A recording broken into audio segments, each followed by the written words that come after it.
The Six-Day War, third of 5 Arab-Israeli wars. A conflict whose outcome was made inevitable by air power on the first day. A war fought on 3 fronts, each quite different. The Sinai Desert, scene of dramatic tank battles and the destruction of an entire army.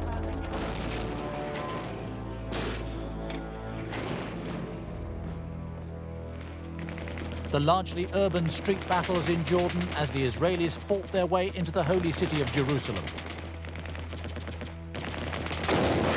And the mountainous Golan Heights, torn from Syrian control by bulldozers, tanks, and infantry.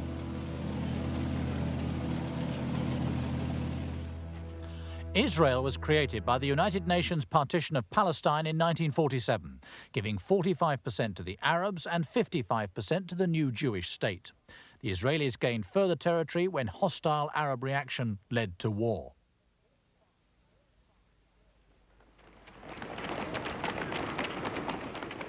All 5 Arab nations declared war in an attempt to stifle Israel at birth.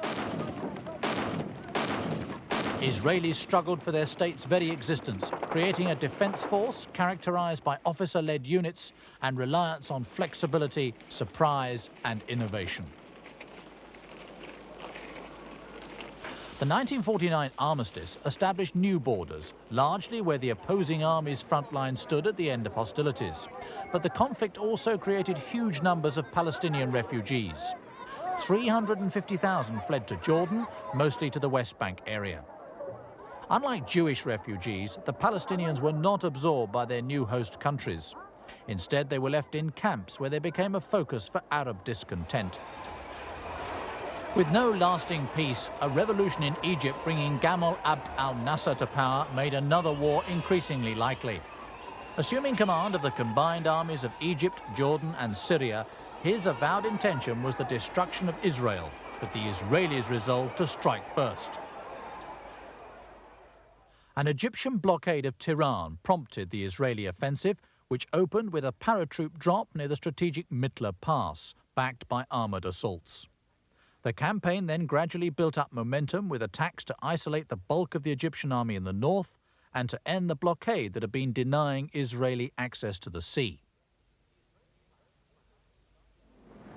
The Israeli plan was designed to keep the Egyptians guessing whether it was an all-out offensive or just another reprisal raid. Both sides used weapons mainly of Second World War vintage in battles that demonstrated the lasting importance of tanks. Israel's victory proved she had built an effective army on the experiences of the 1948 War of Independence, an army marked by a positive ability to adapt to rapidly changing circumstances. And the architect of that victory, General Moshe Dayan, would go on to repeat it more spectacularly in 1967. Egyptian strategy was flawed. It kept strong forces close to the Israeli border, but most of them on the wrong side of the Suez Canal. They therefore celebrated a victory, maintaining that they'd been forced to withdraw under threat from British and French forces.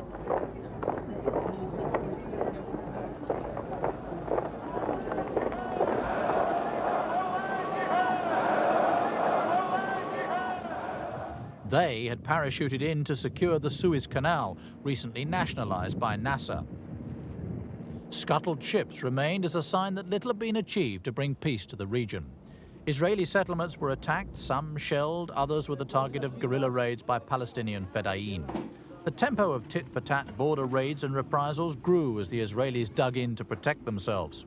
They responded by mounting cross-border raids, first against villages sheltering terrorists, then against regular military bases. This was Jenin in Jordan. Over a decade, 1,000 Israelis died, but little is known about Arab casualties.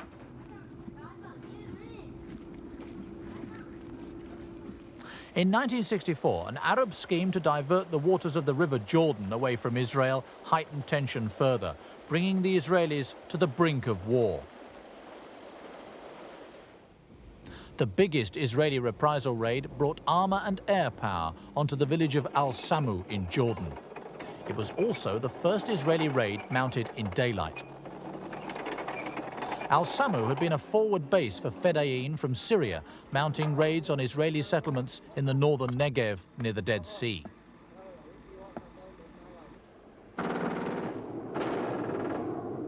In April 1967, a major dogfight developed between Syria's Russian MiGs and Israel's French-built Mystères as the Israelis struck at Syrian artillery that had been shelling settlements. In a foretaste of the war soon to follow, 6 Syrian MiGs were lost. Alarmed, the Syrians sought Egyptian help. They responded by demanding withdrawal of the United Nations troops who'd been guarding Israel's southern border by occupying Sinai since the 1956 war. In mid-May, the United Nations Secretary-General U Thant unilaterally agreed to this demand, and the crisis deepened. 3 days later, 7 Egyptian divisions with over 100,000 men and 1,000 tanks had massed along Israel's southwestern border. Huge armoured convoys were on the move too, in Jordan.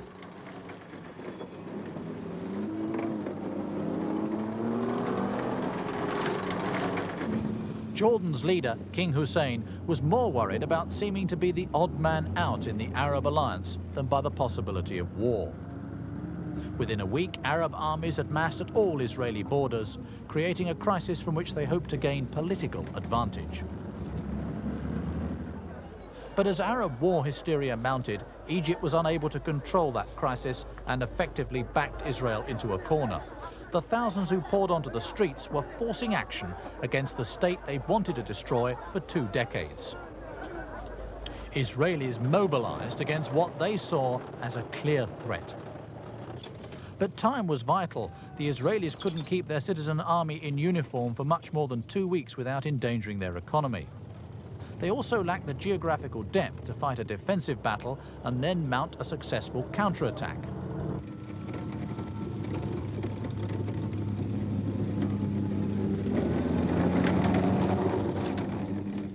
Defense through offensive action was their only option.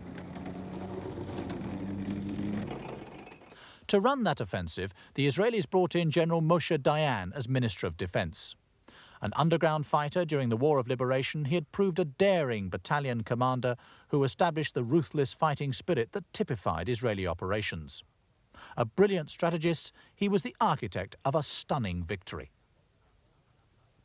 The Egyptian leader, Gamal Abd al-Nasser, was the driving force who brought on the war, but he consistently underestimated Israeli strength and commitment while exaggerating Egypt's strength in a manner that proved fatal as he failed to foresee the tactics that would be employed against him. Jordan's King Hussein was Egypt's reluctant ally, afraid of being the odd man out among the Arab nations. He led the most effective Arab army, but was deceived by his allies, losing half his kingdom as he was abandoned by Iraq and Syria. Hafiz al-Assad was the Syrian defense minister who saw his air force destroyed on the ground as he delayed opening a third front. His failure to help Jordan was bitterly resented by King Hussein. As the Arab nations moved their armies onto Israel's borders, Israel resolved to mount a preemptive blitzkrieg. It was spearheaded by the Air Force, which in the first few hours won complete air superiority by destroying the Arab air forces on the ground.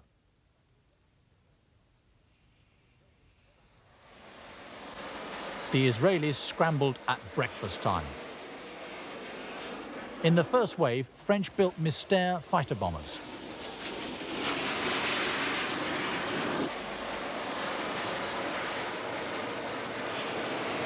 Air Force commanders had correctly assumed that the Egyptians would be unprepared, with most officers still driving to their bases. Peeling off to fly in low under Arab radar, the strike planes knocked out the Egyptian Air Force largely before it could leave the ground.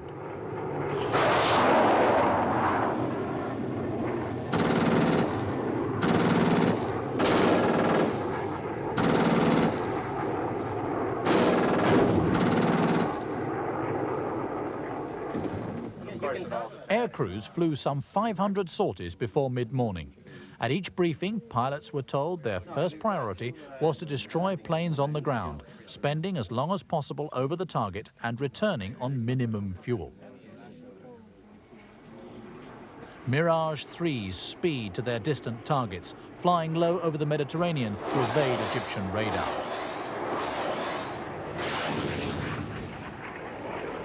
Some Egyptian MiGs escaped the onslaught. Altogether, 19 Egyptian air bases were put out of action and over 400 planes destroyed as the Israeli jets arrived simultaneously over their targets.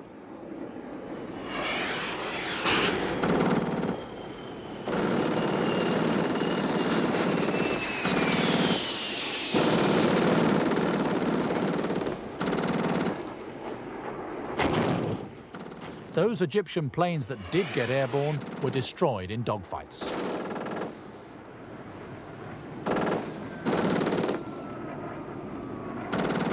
The Israelis lost 26 aircraft, but one air supremacy, which proved decisive in the fighting to come. This remarkable achievement was summed up by its architect, the daring and innovative Israeli air commander, Major General Mordecai Hod. The Egyptian Air Force was destroyed, or almost destroyed, in 3 hours. As a matter of fact, a little bit less than 3 hours, but I'll make it around the figure. The achievement, of course, was made by pilots, very young ones. The average age of the Israeli pilots is about 23. They are all trained here by the Israeli Air Force. And now I can say they are the best pilots in the world. With command of the skies, Israeli armour mounted a complex series of lightning strikes, notably on Abu Agela and other key Egyptian fortified towns in northern Sinai and Gaza. A series of battles took them west to Bir Gafgafka and south to break the blockade of Tehran and complete the encirclement of the Egyptian divisions at Nakle.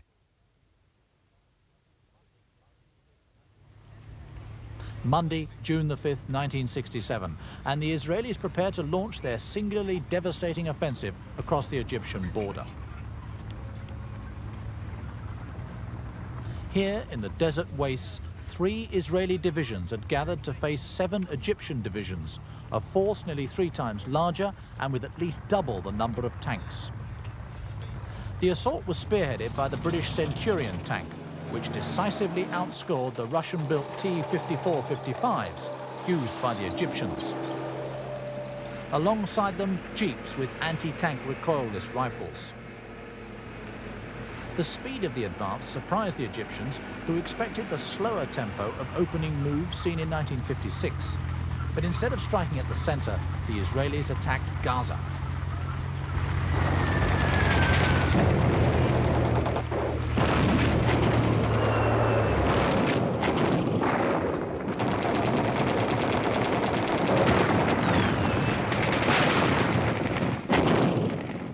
The breakthrough was achieved by the 7th Armoured Brigade, commanded by Colonel Shmuel Gonen.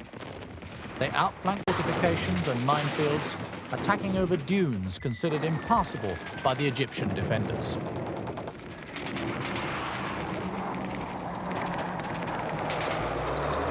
Fierce hand-to-hand fighting followed the tank battle, and the main towns fell before dusk on the first day.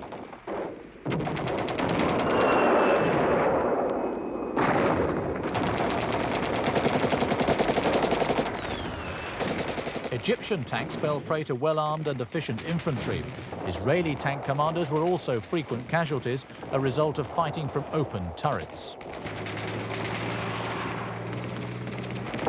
Some trenches were only cleared after bitter exchanges. But it was accomplished with little loss of momentum to the offensive.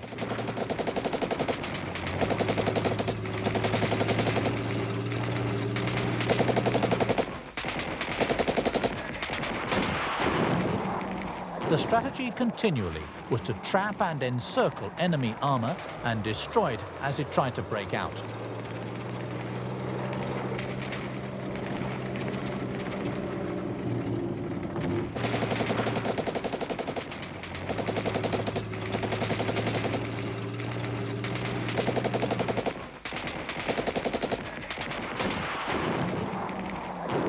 The Israelis entered Gaza on Tuesday lunchtime, halfway through the second day after what they described as a brutal battle.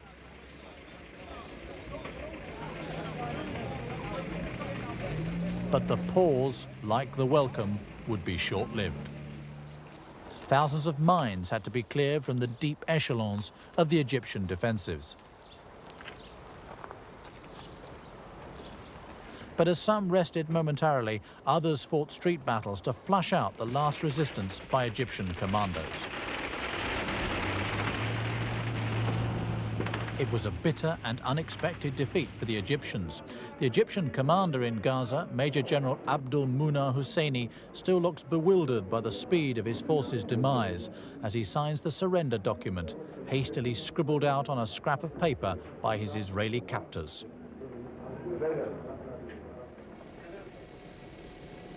Further west, Wessex helicopters brought in paratroopers by night to outflank Egyptian strongpoints in the most important battle of the Sinai theatre for Abu Agheila.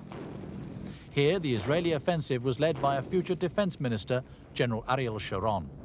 Once they reached the main Egyptian defensive positions, Sharon brought forward the divisional artillery units to soften them up by persistent bombardment.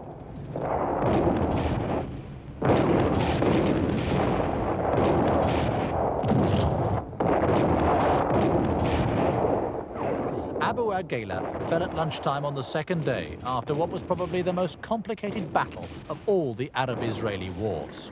By Wednesday, Egyptian forces were fleeing for safety beyond the Suez Canal.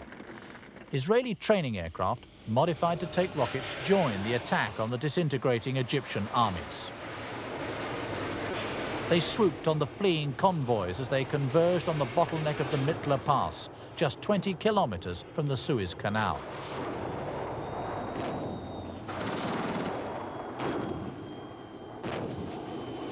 Mirage 3s, recently brought from France, were also bombed up. Refueling, rearming and changing pilots took just 7 minutes before the next series of strikes that decimated the Egyptian army east of Suez.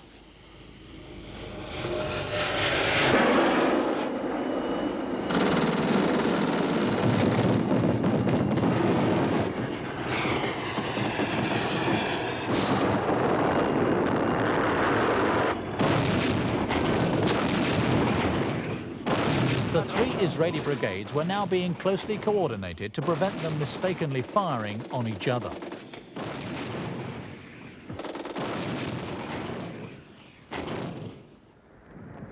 Seven Egyptian divisions, 70,000 men, were totally destroyed in scenes that became famous around the world. In many cases, vehicles and weapons were simply abandoned in the haste to get back to the Suez Canal. Hundreds of vehicles littered the landscape. With the dramatic collapse of the Egyptian army, the way was wide open to the Suez Canal.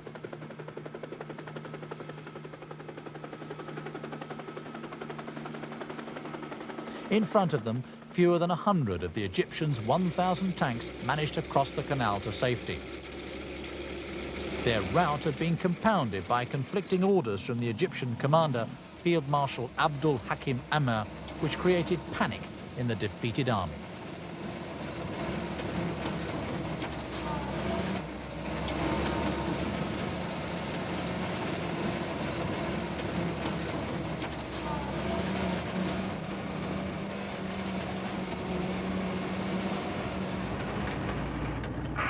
The strategic rail bridge over the canal was reached on the 4th afternoon.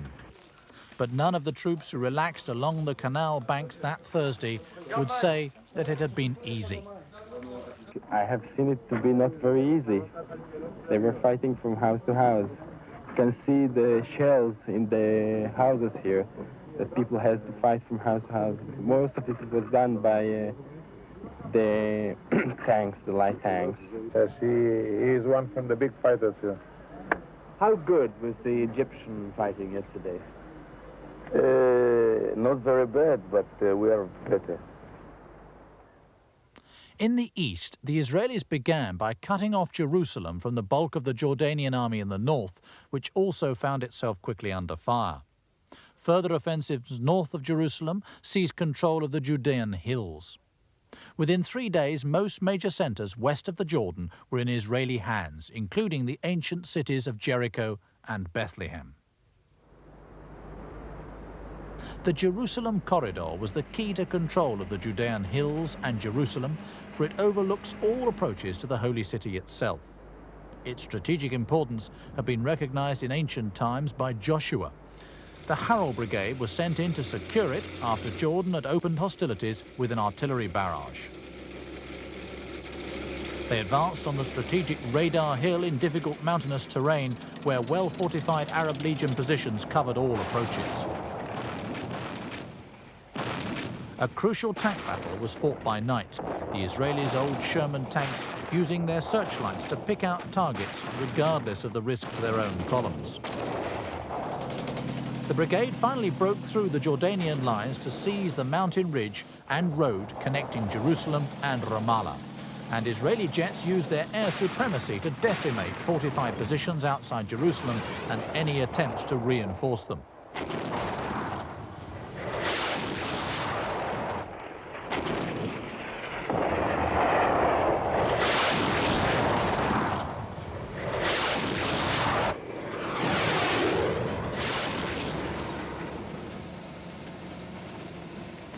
The battle for Nablus was typical of the Jordanian front. It was largely an urban affair, fought over the streets and buildings of cities and towns with deep religious connotations for Jews, Muslims and Christians alike.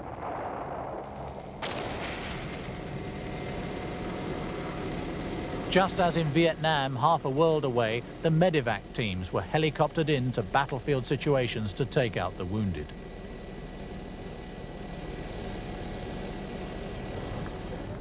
Reservists taken prisoner while still in civilian dress were evidence of the speed of the Israeli assault. Nonetheless, the Jordanians, with the smallest of the Arab armies, proved to be the only ones to inflict damage on Israel as the conflict unfolded. Jerusalem's Wailing Wall was reached on the fourth day, the Israeli Defense Minister Moshe Dayan posting prayers of thanks. This was a deeply religious site denied them under the 1947 partition, but staying there would fuel Arab anger for years to come. The battles for control of what is now known as the West Bank flowed through buildings and fortified positions honeycombed with complex reinforced defences.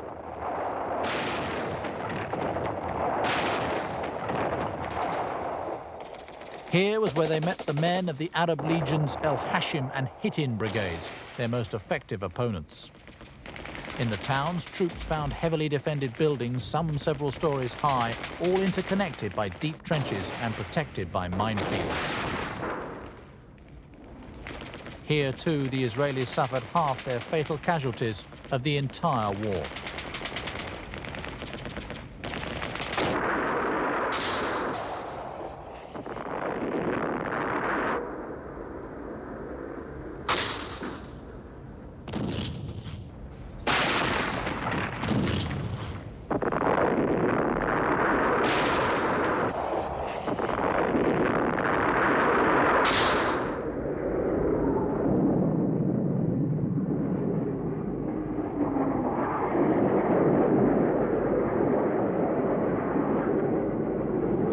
Once again, it was the potent firepower of the Israeli Air Force that broke the threatened deadlock, as an emotional King Hussein acknowledged in defeat.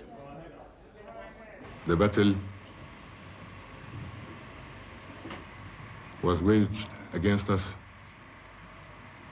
mainly from the air, almost exclusively from the air, with such overwhelming strength and continued sustained air attack on every single unit, on every single formation of our armed forces, day and night, right till last night. Thereafter, Israeli troops swiftly occupied villages and towns of both religious and political importance to Muslims, Jews and Christians alike. Here, Jericho, whose walls had fallen without a fight, just as in biblical times. Jordan, a reluctant ally of the Egyptians, had, in population terms, lost half its kingdom. Bethlehem was among the last Jordanian towns to be occupied. Little resistance was encountered because, lacking reinforcements, the bulk of the Jordanian forces had been skillfully withdrawn. Also on the move, a trickle at first, the people whose plight would prove to be the one matter that prevented any attempt at a lasting peace, the Palestinians. Already, Arab propaganda was warning them that there would be no safe haven for them in the occupied territories. The desire to flee was further fueled by the fact that Jordan and other Arab countries paid them remittances. These would be unavailable if they remained in the West Bank. Few did remain to support the suggestion of a Palestinian homeland in the West Bank territory, and the opportunity to use their plight as a political weapon was not lost on the defeated Arab nations.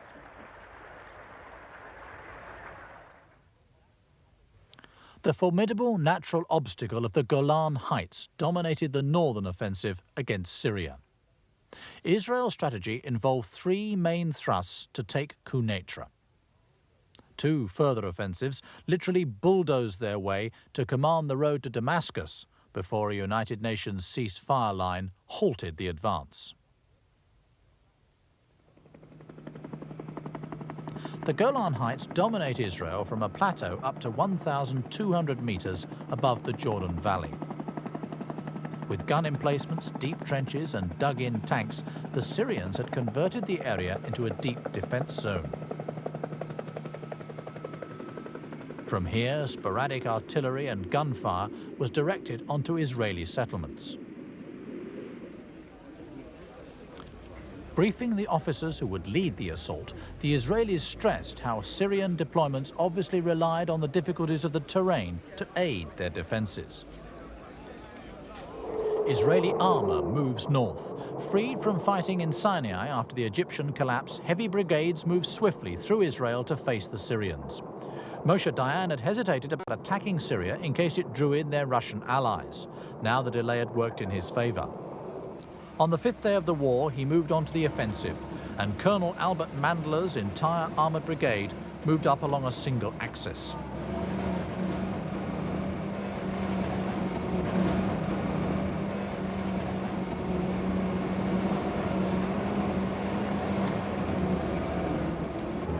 To force their way into the mountains and through the complex Syrian defenses, they played an unexpected card. The assault was led by an engineer detachment with a company of bulldozers, which forced a way for the tanks up the rocky hillside. All of them were hit in the action, each losing several crews to concentrated artillery and machine gun fire before their job was done.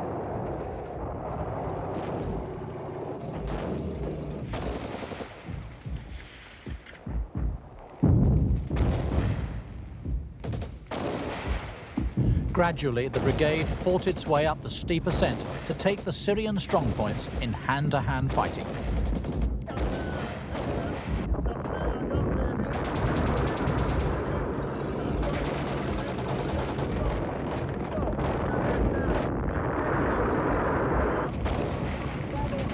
Here, as in the British assault on the Falklands, Israeli forces were personally led into battle by their officers.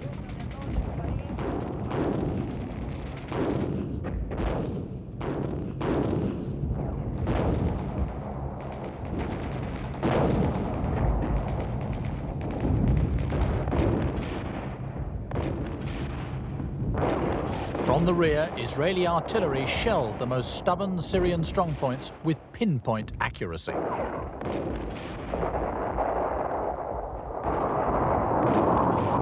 Syrian panic was heightened by Israeli airstrikes. It was a costly advance, but by the end of the first day, the Israelis had broken through at several key points. From then on, the Syrians abandoned their carefully constructed defenses and withdrew rapidly. Next day, the last of this war, the Israeli columns moved swiftly on to the strategic Syrian town of Quneitra. They entered it after a brief hour-and-a-half's firefight on the afternoon of the sixth day. the Syrian army had collapsed in less than 27 hours of bitter fighting.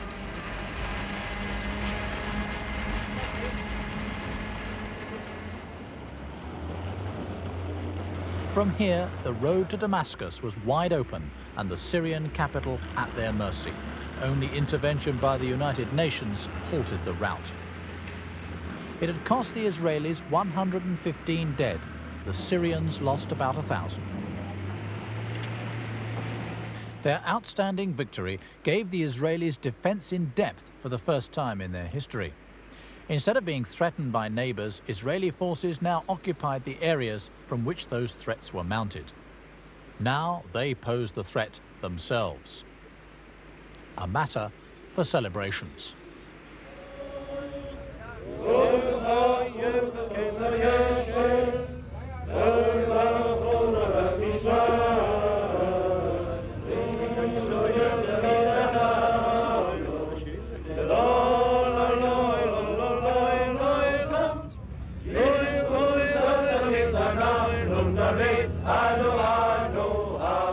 But the celebrations obscured military shortcomings as they overlooked the fact that their achievements were due more to Arab negligence than their own superiority.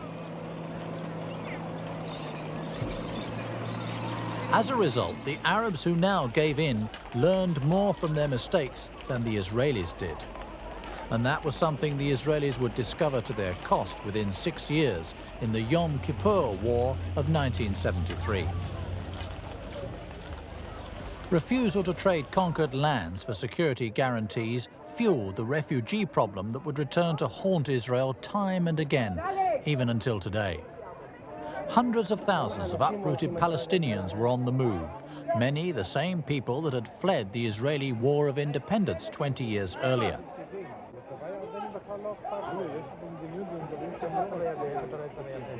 With Arab countries refusing to absorb them, many professed a desire to live in their homelands in peace. They are happy to live anywhere in peace. Yes, all right. Everything that they need, peace. Everywhere. Nothing except peace. Israel's Moshe Dayan publicly tried to allay their fears, but privately, most Israelis feared sabotage campaigns if the refugees stayed. I'm not doing anything to stop them by force. I don't think that anyone should stop anyone if he wants to leave the country. I'm trying to find out why they leave, and if they are scared or something like that, then to lift that, to ascertain them that there's no reason to leave. But if they do want to leave for a personal reason, then we do not stop them by force. The refugees, however, continued to struggle over the Allenby Bridge into unoccupied Jordan. Whatever the promises, they believed Israeli occupation would be harsh, and their plight highlighted the problem of statelessness and increased the appetite for revenge that led to the Yom Kippur War of 1973.